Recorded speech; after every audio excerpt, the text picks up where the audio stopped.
জান্নাত থেকে বলবে উদখুলুল জান্নাতা খালিদুন, জান্নাতের মধ্যে তোমরা প্রবেশ করো, তোমরা চিরস্থায়ী জান্নাতে প্রবেশ করো, যেখানে তোমরা সুখে শান্তিতে থাকবে, যেখানে তোমরা অনন্তকাল তোমরা সুখে শান্তিতে থাকবে।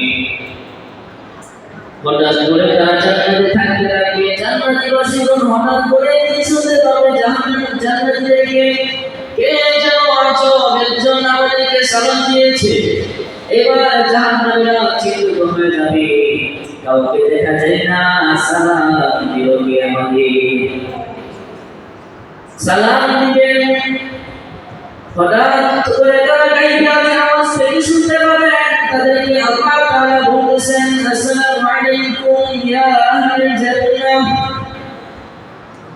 জান্নাতি বাসীদেরকে আল্লাহ তাআলা সালাম দিবেন। ওই জান্নাতি বাসীগণ আল্লাহ তাআলা সালামে জবাব দিয়ে বলবেন, আল্লাহ তাআলা জান্নাতি বাসীদেরকে বলবেন, ইয়া আহলাল জান্নাহ,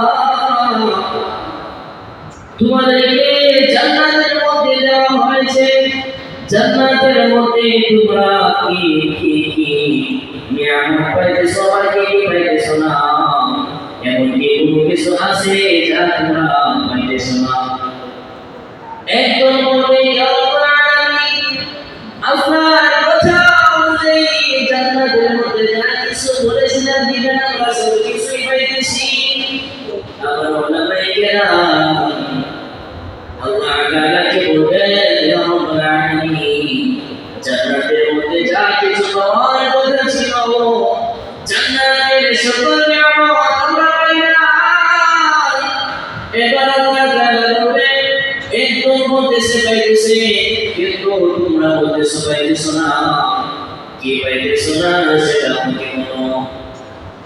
এবার জান্নাতি বাসীগণ আল্লাহ তাআলাকে বলবেন, ইয়া রাব্বুল আলামিন, আমরা নবীজির হাদিস শুনেছিলাম, আল্লাহ নবী সাল্লাল্লাহু আলাইহি ওয়াসাল্লাম সাহাবায়ে কেরামদেরকে নিয়ে বসিয়া সাহাবায়ে কেরামদেরকে বলতেছে, ওগো সাহাবায়ে কেরাম, তোমরা কি পূর্ণিমার চাঁদ তোমরা কি সুন্দরভাবে দেখতে পাও কিনা?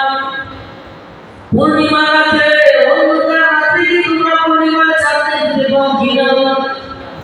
সাহাবায়ে কেরাম বলেন, ইয়া রাসূলুল্লাহ, পূর্ণিমা রাতে আমরা সুন্দরভাবে স্পষ্টভাবে আমরা চাঁদ দেখতে পাই। এবার হযরত রাসূলুল্লাহ সাল্লাল্লাহু আলাইহি ওয়াসাল্লাম সাহাবায়ে কেরামদেরকে বলেছেন, ও সাহাবায়ে কেরাম, শুনো শুনো শুনো, রোজ হাশরের দিন জান্নাতের মধ্যে আল্লাহ তাআলা তোমাদের সামনে এমন ভাবে আসবে যেমন তোমরা চাঁদকে এইভাবে দেখতেছো। সুবহানাল্লাহ। জান্নাতের মধ্যে তোমরা আল্লাহ তাআলাকে এমন স্পষ্টভাবে দেখতে পাবে যেভাবে তোমরা দুনিয়ার মধ্যে চাঁদকে স্পষ্টভাবে দেখতে পাও। এবার আল্লাহ তাআলা ওই আলেমগণ বলবেন, কেমন বলবেন, আমরা তো রাসূলের হাদিস পড়েছিলাম আপনাকে সুন্দরভাবে দেখার জন্য, কিন্তু আপনাকে তো দেখতে পাইতেছি না। এবার আল্লাহ তাআলা নিচে চাঁদকে নিজেকে দেখানোর জন্য সূর্যের মতো উত্থাপ নিয়ে সে সামনে আসবে। আল্লাহ তাআলা সামনে আসার পরে মানুষেরা আল্লাহ তাআলাকে দেখে সহ্য করতে পারবে না। আল্লাহ তাআলা বলতে চাইছেন, তোমরা আমাকে সহ্য করতে পারবে না, যেখানে তোমরা আমাকে সহ্য করতে পারবে, যেখানে আমি তোমাদের সাথে দেখা নেব, তোমাদের সাথে আমার দেখা হবে এক মাহফিলে। সেই দেখা হবে এক মাহফিলে। আল্লাহ তাআলা বলেছে, তোমরা আমাকে দেখতে পাবে। আমাদের মাহফিল করলাম না, আমাদের মাহফিলের মধ্যে আমাকে দেখতে আপনাদের কোনো সমস্যা হচ্ছে? কোনো সমস্যা হচ্ছে না। তো আল্লাহ তাআলা যদি মাহফিলের মধ্যে উপস্থিত হন, তাহলে দেখতে কি কোনো রকম কষ্ট হবে? কোনো রকম কষ্ট হবে না। আল্লাহ তাআলা বলেছেন, তোমরা আমাকে দেখতে পাবে মাহফিলের মধ্যে। এবার জান্নাতবাসীগণ আল্লাহ তাআলাকে বলেন, ইয়া রাব্বুল আলামিন, জান্নাতের মধ্যে কোথায় আবার মাহফিল হবে। এবার আল্লাহ তাআলা বলেন মসজিদ নামক একটা জায়গা থাকবে, মসজিদ নামক জায়গার মধ্যে তোমাদের আমার সাথে দেখা হবে। সেখানে মাহফিলে সেন্টার করা হবে, স্টেজ করা হবে। সমস্ত জান্নাতীরা ওই মসজিদ নামক স্থানের মধ্যে মাহফিলে থাকবে। একটা জান্নাতবাসীকে সিংহাসন দেওয়া হবে, সেই সিংহাসনে বসিয়া তারা আমাকে সুন্দরভাবে দেখবে এবং করবে। সুবহানাল্লাহ। আমাদের মাহফিলের ব্যবস্থাপনা করতে সময় লাগে, অবশ্যই সময় লাগে না? আমরা কি এগিয়ে করি না? মাহফিলটাকে দেখার জন্য আমরা কাকে দিয়ে উপস্থিত নেই নাই? এইভাবে জান্নাতবাসীগণ জান্নাতের মধ্যে যারা মাহফিলের মধ্যে আসবে এমনভাবে প্রস্তুতি হচ্ছে, সবাই জান্নাতের মধ্যে মসজিদ নামক জায়গার মধ্যে সবাই গিয়ে উপস্থিত হইয়া গেলেন। উপস্থিত হইয়া মসজিদ নামক জায়গার মধ্যে এক একজন জান্নাতের এক একটা সিংহাসনে বসিয়া গেলেন। ওই সিংহাসনে বসিয়া এবার আল্লাহ তাআলাকে দেখেন সামনে স্টেজের মধ্যে তিনটা চেয়ার খালি আছে। সমস্ত চেয়ারের মধ্যে সকল নবী রাসূলগণ উপস্থিত হয়ে গেছেন, কিন্তু জান্নাতের মধ্যে ওই স্টেজের মধ্যে তিনটা চেয়ার খালি হয়ে গেছে। এবার ওই জান্নাতীবাসীগণ বলতেছে, একজন আরেকজনের সাথে বলাবলি করেছে, এই তিনটা চেয়ার খালি কেন? তিনটা চেয়ার মানুষ কোথায়? এবার আল্লাহ তাআলা গায়বী আওয়াজ দিয়া বলতেছে, এখন বিশেষ অতিথি উপস্থিত হবে। বিশেষ অতিথিকে তখন হযরত দাউদ আলাইহিস সালাম এই চেয়ারের মধ্যে এসে বসে যাবে। দাউদ আলাইহিস সালাম চেয়ারের মধ্যে বসে যাবেন। এবার এই আওয়াজ আসবে, প্রধান অতিথি এখন আসন গ্রহণ করবেন এবং প্রধান অতিথি হিসেবে কে আসবেন? জান্নাতের মধ্যে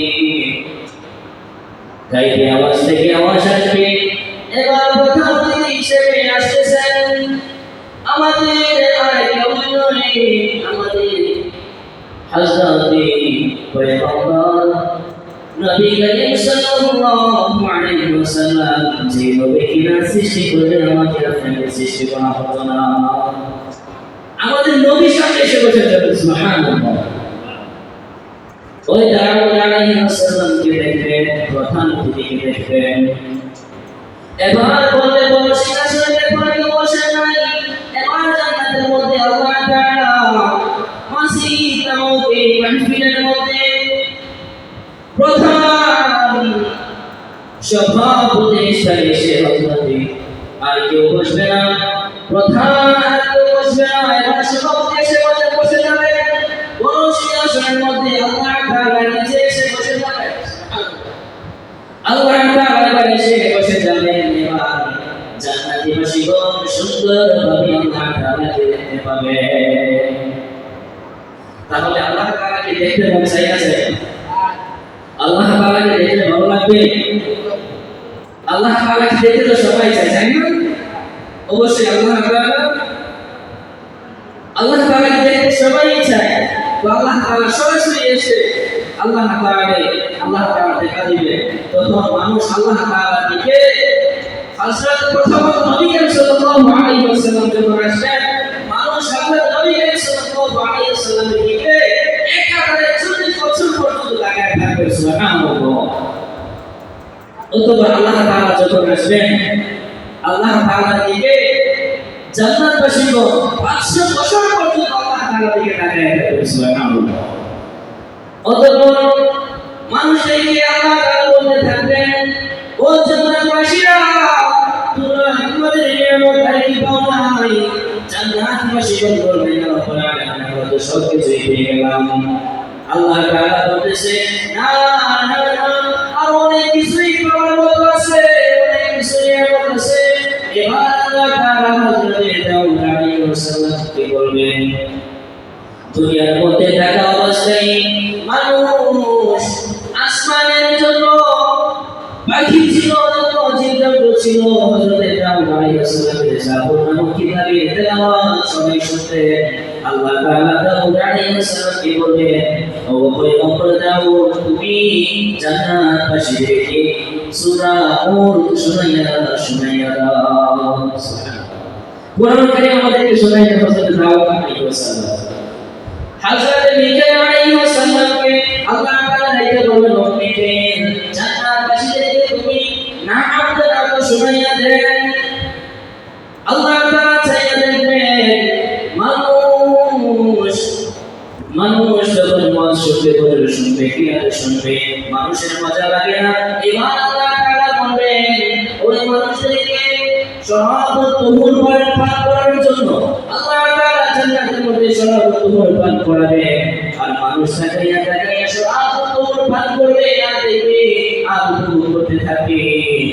অতঃপর আল্লাহ তাআলা নবী করিম সাল্লাল্লাহু আলাইহি ওয়াসাল্লামকে বললেন, রাসূল, আপনি দুনিয়ার মধ্যে যত কুরআন তেলাওয়াত করতেন, আপনার কুরআন তেলাওয়াত এসে শুনতেন, আজকে জান্নাতবাসীদেরকে আপনি শুনাইয়া দিন।